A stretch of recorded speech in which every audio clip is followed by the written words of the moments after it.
اور پانچواں نقطہ یہ ہے کہ یہ سوچیں کہ یہ وہی نماز ہے جو ہمارے آقا صلی اللہ علیہ وسلم پڑھتے تھے۔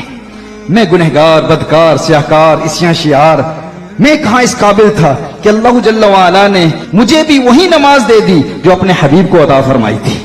یعنی جس طرح حضور اکرم صلی اللہ علیہ وسلم رکوع کرتے تھے، میں بھی اسی طرح رکوع کر رہا ہوں۔ حضور کا قومہ یاد کریں، حضور کے سجدے کو یاد کریں، حضور کی آخری بیٹھنا یاد کریں، اور پھر چشم تصور سے تخیل باندھیں کہ حضور اکرم صلی اللہ علیہ وسلم جب سجدے میں تھے، جب رکوع میں ہوتے تھے تو حضور کی زلفیں کیسی لگتی تھی۔ حضور اکرم صلی اللہ علیہ وسلم جب سجدے میں تھے تو حضور کے سجدے کی کیفیت کیسی تھی۔ حضور اکرم صلی اللہ علیہ وسلم جب قرات کرتے تھے تو حضور کی قرات کیسے تھی۔ حضور اکرم صلی اللہ علیہ وسلم نے خود ارشاد فرمایا، صلو کما رأیتمونی اصلی، نماز یوں پڑھو گویا کہ تم مجھے نماز پڑھتا ہوا دیکھ رہے ہو۔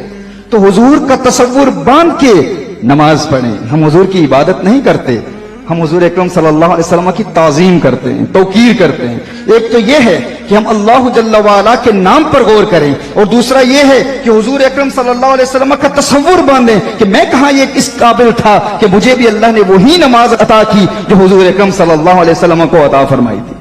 اس تصور کے ساتھ، اور پھر شیطان اگر اس حوالے سے ذہن میں وسوسہ پیدا کرے، شیطان وسوسہ پیدا کر سکتا ہے کہ نماز میں حضور کا خیال کیسے آ سکتا ہے، یہ کیسے ممکن ہے، تو یاد رکھیں حضور کے خیال کے بغیر نماز ہو ہی نہیں سکتی، ممکن ہی نہیں ہے۔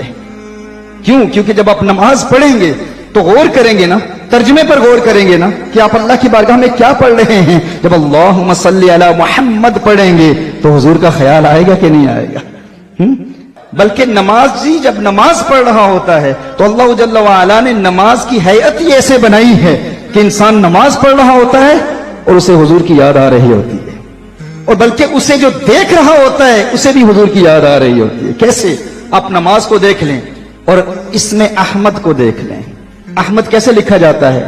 الف، ہے، میم، دال۔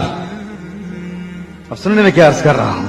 ہاں، جب نمازی نماز پڑھ رہا ہوتا ہے، وہ کھڑا ہوتا ہے تو احمد کی الف بنا ہوتا ہے، کھڑا ہوتا ہے، یعنی کوئی بڑی رونق سے کہے نا کہ میں نماز اللہ کی ادا کر رہا ہوں، عبادت اللہ کی ہے، میں عبد ہوں، عابد ہوں، وہ معبود ہے، اب نماز اللہ کی ہے، عبادت اللہ کی ہے، تو یہاں حضور کا تصور کیوں کروں؟ شرک ہو جاتا ہے۔ اسے کہیں اللہ جل وعلا نے نماز کی حیت کو ہی ایسا بنایا ہے کہ انسان نماز پڑھ رہا ہوتا ہے، کھڑا ہوتا ہے تو احمد کی الف بنا ہوتا ہے، رکوع میں ہوتا ہے تو احمد کی ہے بنا ہوا ہوتا ہے، سجدے میں ہوتا ہے تو احمد کی میم بنا ہوتا ہے، آخری بیٹھتا ہے تو احمد کی دال بنا ہوتا ہے۔ قربان جائیں، اللہ جل وعلا نے نماز کی حیت کو ایسا بنایا ہے گویا نماز اپنی پڑھا رہا ہے اور ساتھ تصور یار بھی کرا رہا ہے، محبوب کا تصور بھی ساتھ یاری ہے۔